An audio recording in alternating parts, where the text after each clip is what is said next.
Hindi ko maintindihan kung bakit gumagawa ka ng delikadong bagay. Makinig ka. Kapag tumama ang ulo mo sa riles, siguradong mamamatay ka sa pagkabago. Ang mama ko! Kahit na nakasakay ka sa tren kanina, sa susunod na estasyon patatalsikin ka. Maglalakad ka ng mga 20 kilometers para makabalik ka dito. Malayo-layong lakad yun. Hindi ako nag-iingat. Hindi ko napansin kanina na ninakawan pala ako. Tama na, nakaalis na ang tren. Kahit naisipin mo pa yan, kailangan maghintay ka pa ng 3 araw para sa susunod na biyahe patimog. Hoy bata, kung hindi ka alis dito, kaming dalawa malilintikan. Umuwi ka na. Ano ba, kapag hindi ka pa tumayo dyan at umalis, tatawag na kami ng pulis. Pulis ba? Oo, kapag hindi ka pa sumunod. Tumawag kayo, sige! Ano? Gusto kong mabawi ang pera ko. Kailangan kong pumunta sa Bahia Teka lang, Blanca. sandali lang muna. Baka may sakit ang mama ko. Galing ako Italia. Bata, sinusubukan lang naman kitang takutin. Ninakaw ang pera ko sa customs area. Natatandaan ko ang itsura nung nagdakaw. Tulungan niyo ako na mabawi ang pera ko. Alam mo kasi, hindi yun posible. Kahit na mag-report ka pa sa pulis, hindi na rin mababawi ang ninakaw sa'yo. Karamihan sa magnanakaw ay mga Italianong walang trabaho. Kalimutan mo na lang. Kung gusto mo na makakausap, ang mga taga-Genoa ay nagtitipon-tipon sa Voca lagi. O kaya magpunta ka sa immigration. Immigration? Tama. Doon sa Voca o sa immigration. Baka matulungan ka ron.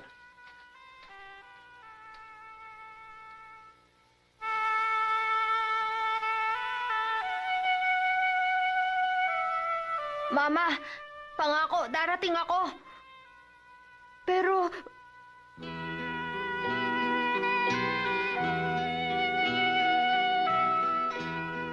Nasaan ka?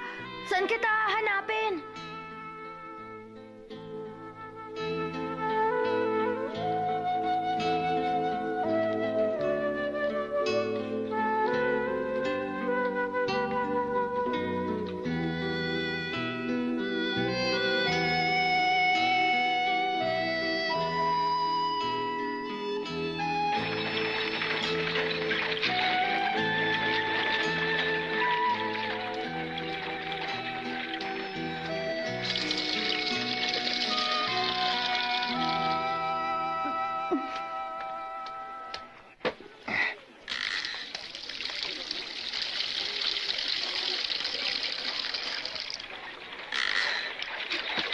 Salamat.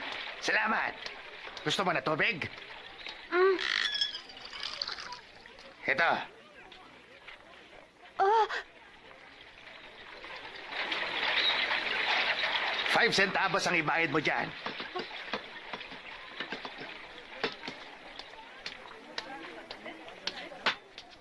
Hoy, ang bayad mo. Teka lang. Wais ka, ha? Manang, saan po ang immigration? Doon banda. Salamat po.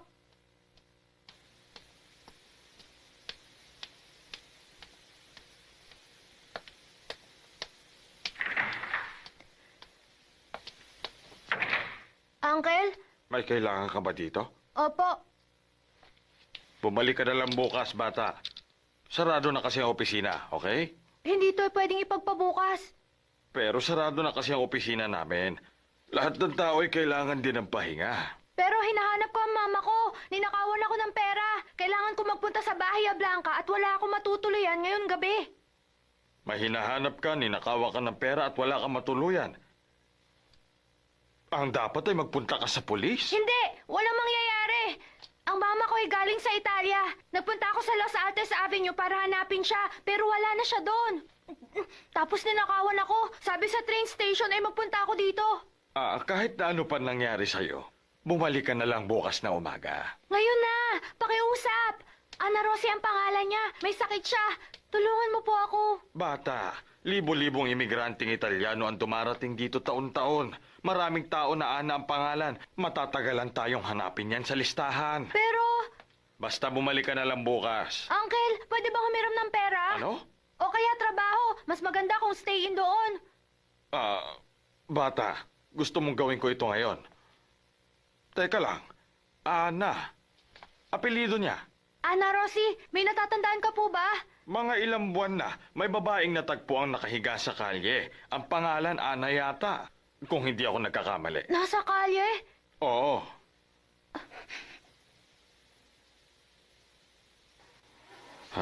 Sige na nga, sandali lang ha. Hintayin mo ako dito.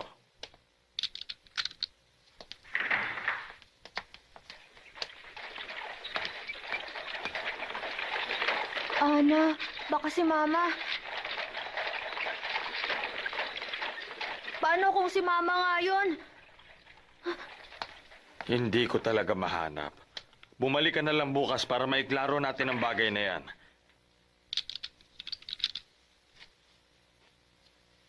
Ang maipapayo ko sa iyo ay subukan mong puntahan yung babae sa Santa Maria Church Charity Hospital. Saan po ang daan papunta sa ospital? Hindi ako sigurado kung paano pumunta doon. Sige, hahanapin ko na lang.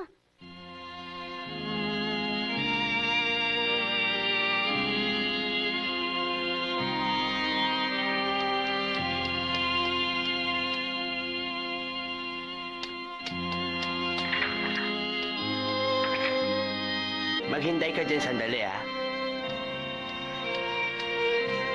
Paano na ngayon? Manalig ka lang sa Diyos.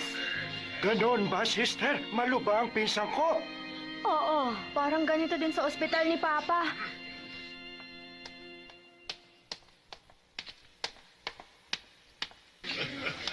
Anong gagawin ko? Ihanda mo na lang ang sarili mo.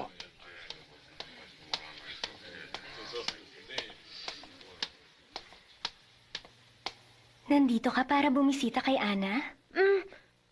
Kapamilya ka ba? Baka sakaling siya ang mama ko. Halika.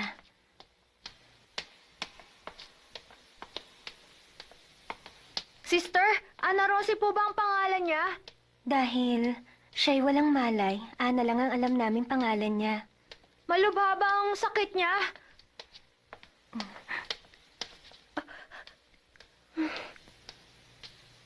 Dito tayo. Opo.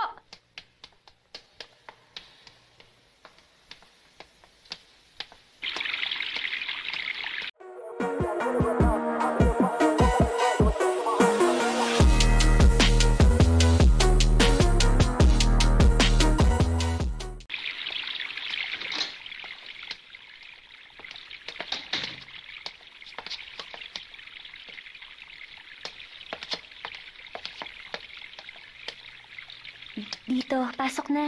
Ah, Pasok.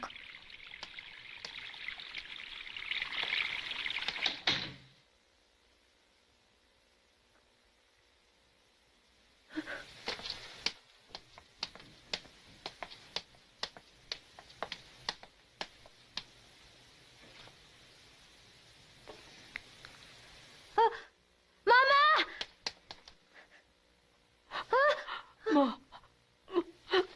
Mariceto. Ayan, nagising na si Ana. Mariceto.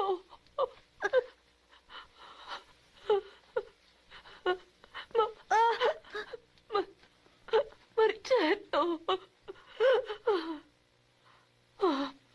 Mariceto. Mabuti naman at nahanap mo na ang mama mo. Dinala ka ng Diyos dito.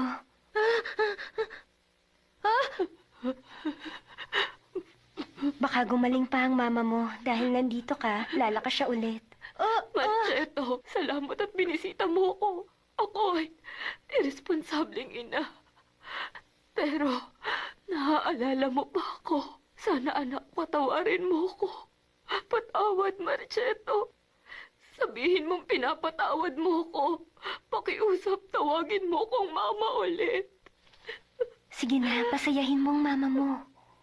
Mariceto, muli mong ipakita ang ngiti mo sa akin.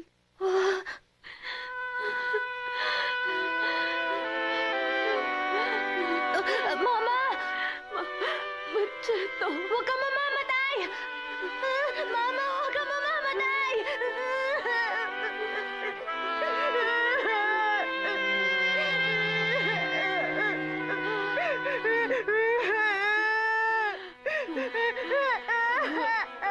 salamat sa iyo, Mariceto.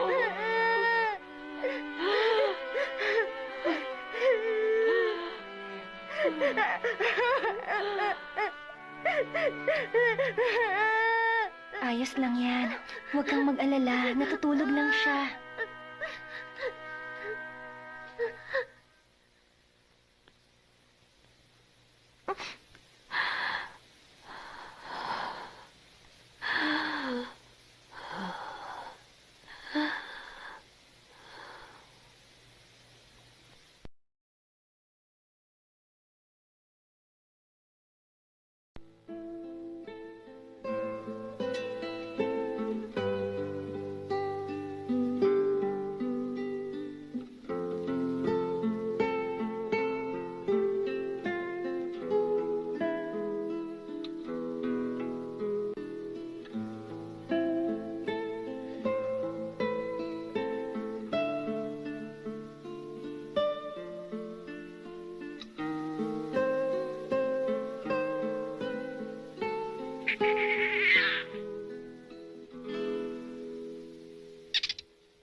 Gising ka pa pala. Kumusta na ang mama mo?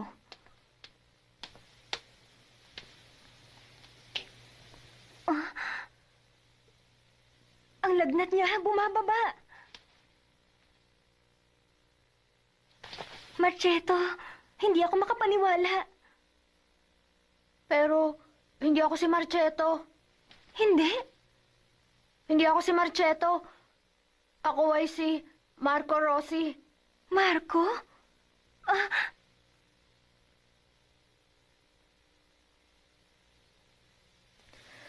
Hindi po siyang totoo kong mama. anong nangyayari? Bakit ka Hindi ko rin alam, sister. Ang mama ko, siguro ay nasa Bahia Blanca nga siya. Sa Bahia Blanca ba? Eh bakit ka naman nagpunta dito? May nagsabi sa akin na may babaeng natagpuan sa kalye. Dinala siya dito. Ana ang pangalan, kaya akala ko mama ko na. Sobrang namimiss ko na talaga ang mama ko. Akala ko magkikita na kami ngayon.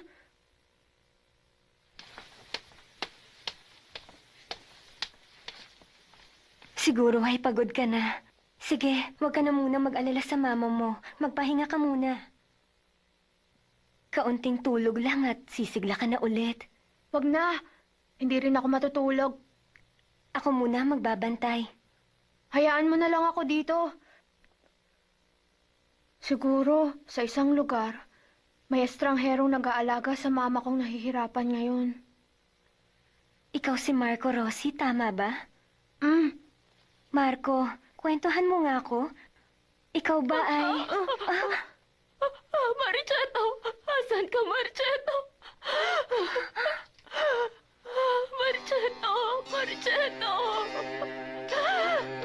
Mama, nandito ako! Marichetto! Marichetto! Mama, nandito ako! Kalma! Nandito ako sa tabi mo, Mama! Talagang nag-alala ako sa'yo, anak ko. Pagkatapos nating magkahiwalay noon sa barko. Pero panatag na ako ngayon. Kaya nga, anak, umuwi na tayo sa bahay. Marchetto! Marchetto! May problema. Tatawagin ko ang doktor. Alagaan mo siya, Marco.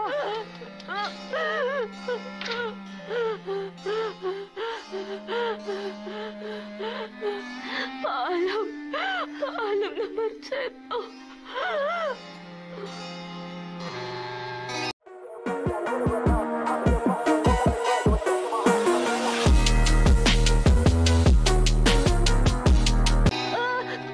Mama! Mama, wag po!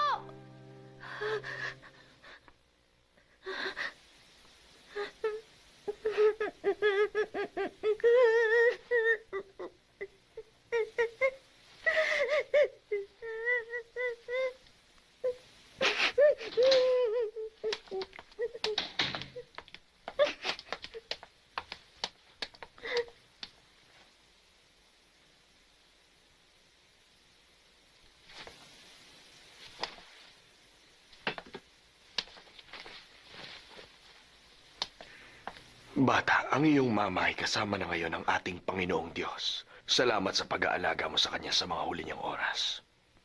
Pero hindi mama ng bata si Ana. Huh?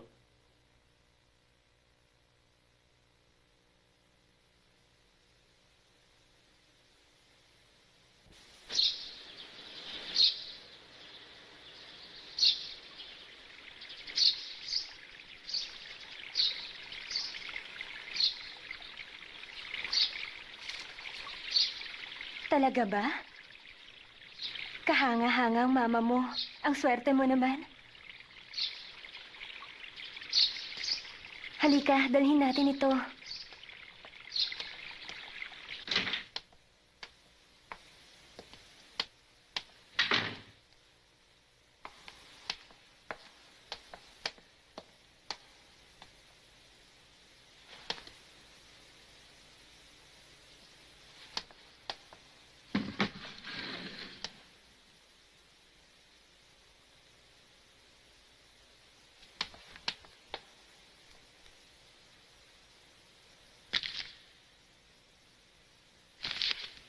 Marchetto Malini. Huh? Si Marchetto ay namatay may 6 na taon na, sa edad na 1 year at 7 months. Namatay sa immigration ship, pero kahit napatay na siya, sa isip ni Ana ay buhay at lumalaki pa rin ang anak niyang si Marchetto. Ang lungkot. Matagal pala siyang nangulila.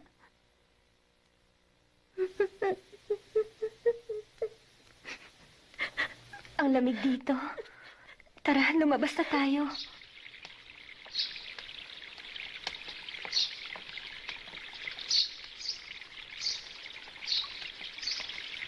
Pakiusap, hintayin mo ako dito sandali.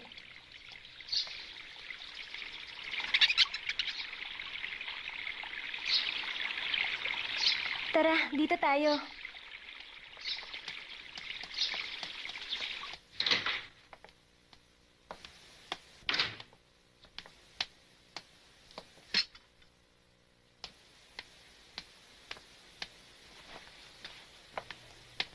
Sige, kumain ka na. Salamat po. Talagang kahanga-hanga ang ginawa mo, Marco. Nang dahil sa ginawa mo, si Ana ay nagkaroon ng kaunting kaligayahan at namatay na mapayapa ang kanyang kaluluwa. Talagang nagpapasalamat ako sa ginawa mo. Dahil maunlad ang Argentina, maraming taong nakikipagsapalaran magpunta sa bansang to.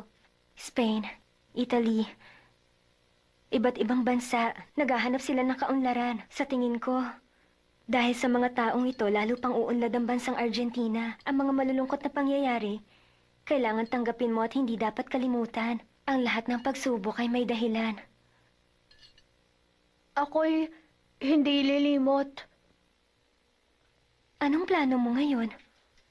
Pupunta ako sa Sa immigration, office. immigration? Gusto kong hanapin kung nasaan ang mama ko ngayon. Sige, maganda yan. Alam mo po ba kung saan ang Voca? Voca? May nagsabi sa akin na maraming taga-Genoa ang nagpupunta doon. Ang Voca ang alam ko ay nasa timog ng Pantalan. Maraming sindikato at sangganong nagpupunta sa lugar na yon. Ha? Hindi. Ang sabi nila sa akin, makakakuha ako ng tulong doon. Kasi nga mga taga-Genoa ang nandun. Kaya marami ang tutulong sa akin. Sana tama ka. Bumuti na ulit ang aking pakiramdam. Kaya kung malulungkot ako sa maliliit na bagay, pagtatawanan ako ni Fiolina. Fiolina? Naku po, muti ko nang makalimutan si Fiolina at ang pamilya niya. May nakita ka bang puppet show troupe? Magaling silang kumanta at sumayaw, pati nang magpagalaw ng mga puppet. Puppet show troupe? May bigotilyong lalaki kasama ang 3 batang babae. Ganon? Parang nakakatuwa ang mga kaibigan mo. Kaya nga lang hindi ako malimit na lumabas. Itong si Fiolina, magaling siyang magpagalaw ng mga manika na may tali. Maswerte ka na may mga kaibigan ka na katulad nila. Paano ko nga naman sila makakalimutan? Baka si Fiolina, baka meron siyang alam tungkol sa mama ko. Posible nga yun, Marco. Ang pwede kong gawin ay kausapin ng executive director na bigyan ka ng trabaho dito habang hinahanap mo ang mama mo para may matulugan ka. Pero Wala kaming pambayad sa'yo kaya volunteer ka lang. Hindi pwedeng sa kalye ka lang tumira. Hindi na po, kaya ko na ito. Kung pupunta ako sa Bahia Blanca, kailangan ko ng pera. Magtatrabaho ako para makaipon ng pera. Doon sa Genoa, nagtatrabaho na ako dati. Talaga? Bilib ako sa'yo. Pupunta ako sa immigration at sa VOCA. Pagkatapos, hahanapin ko si Fiolina. Salamat sa pagkain. Tara, Amedyo! Marco, dalhin mo na yung panlamig. Huh? Pwede kang bumalik dito kapag nagka-problema ka. Opo, salamat po. Salamat, inalagaan mo po ako. Ihahatid na kita.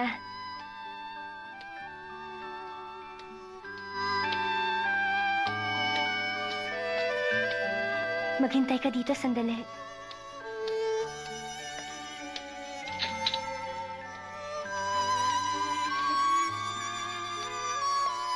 Kaunti lang ito pero gusto kong kuhain mo. Huwag na lang, hindi ko makukuha ang pera mo. Sige na.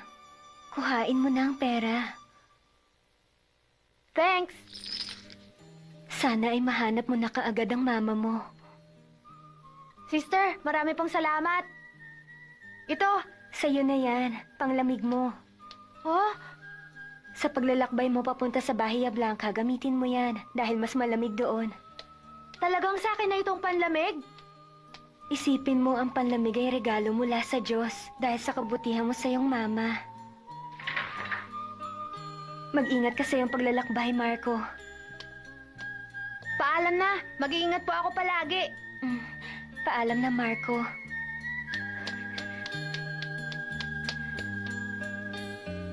Paalam!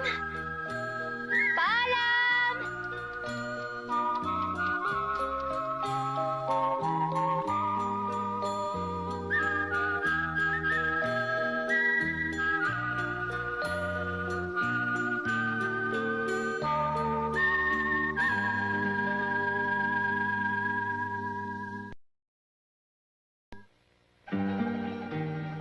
May nagsabi kay Marco na kung pupunta siya sa VOCA, baka may impormasyon siyang makuha doon. Hindi niya inakala na may makakausap siya na kakilala ang Uncle Meleli niya. May nagsabi din sa kanya na ang Pepino Puppet Troupe ay madalas magtanghal sa plaza. Naniniwala si Marcong makikita niya si Fiolina at ang kanyang pamilya. Sa sobrang pagod, nakatulog si Marco sa kanyang paghihintay kay La Fiolina. Abangan ang susunod na episode. Si Fiolina ay naghihintay.